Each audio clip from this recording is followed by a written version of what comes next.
The salmon nets flung wide, their drifted floats curve, ending below the watcher's downward view from the high promontory, a fin, a fluke, and they are there, the huge sunfish, holding still, stencilled in the shadows. They doze in their long dawdle, foraging at edges where warmer streams collide with cold. Westward, their matched shadows trail them up the sound. What secret of ocean hid them since last they surfaced out of deep then? The late bright evening lies flat on the sea. They press up against the glassy screed or sink to shades in a delicate layer of smoke. 2 observations of the surface.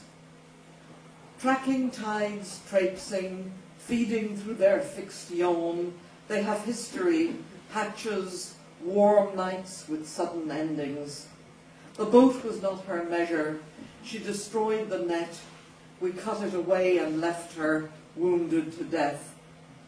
Others were sighted passing the 7 heads, and a year later, hundreds, nose to tail, off the Lizard.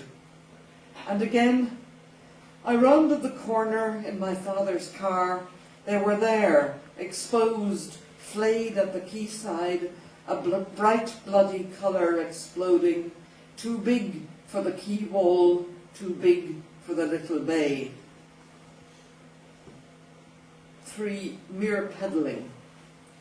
And again, how fast we forget, how grimy we see the people, men and women, the clustered stoves on beaches, the various tubs and barrels, rendering the oil from the liver, sediment settling, useful to curriers, iron founders and others. The buyers, the carts waiting, the voice in each one's head saying, live, live, men able to kill, to impregnate, to hunt in dangerous boats. The pale streak over the backbone is the place to aim the spear downward. Able to hack cold carcasses and slave at the hot iron stoves.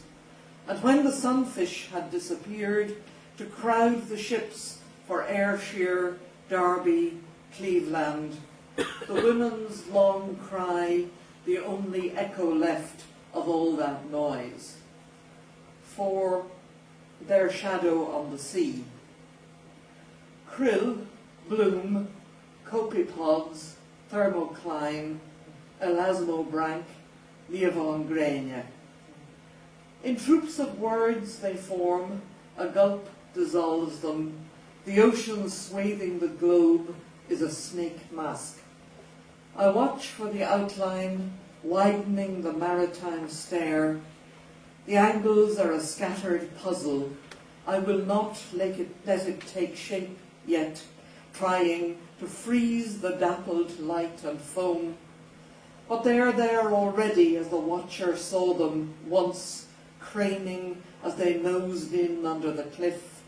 Suddenly present, a visitation, like the faces of my 2 parents looking at me from the other side, from the outside of the misty screen of winter.